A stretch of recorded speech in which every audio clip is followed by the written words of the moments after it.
దేశంలో సామాజిక బాధ్యత చాలా ప్రధానమైంది. అలాంటి వారిలో మేధా పాట్కర్ ఒకరు. మేధా పాట్కర్ జన్మదినం సందర్భంగా ఆమె ప్రస్థానంపై టీశాట్ ప్రత్యేక కథనం.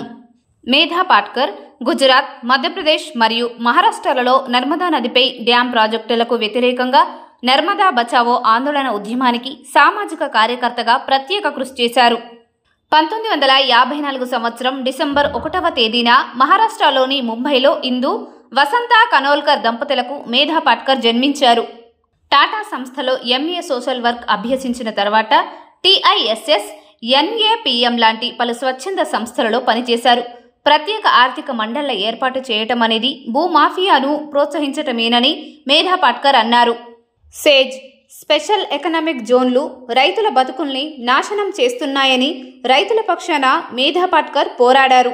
పంట భూములు రియల్ ఎస్టేట్ వ్యాపారుల చేతుల్లో పెట్టడం వల్ల ఆ మండళ్ల వెనుక ఉన్న అసలు ఉద్దేశం ఆదివాసులు, రైతులు, పేదలు జీవించేందుకు వీలులేని పరిస్థితి పాలకులు కల్పిస్తున్నారని, వాటికి వ్యతిరేకంగా మేధా పాట్కర్ పోరాడారు.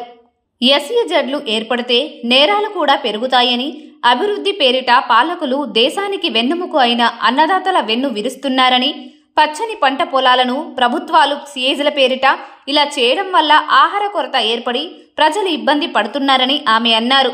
ఇలా భూములు అమ్మితే భవిష్యత్ తరాలకు ఉపాధి అవకాశాలు కరువవుతాయన్నారు. మేధా పాట్కర్ కృషిని గుర్తించి 1991 సంవత్సరంలో రైట్ లివ్లీహుడ్ అవార్డు ప్రదానం చేశారు.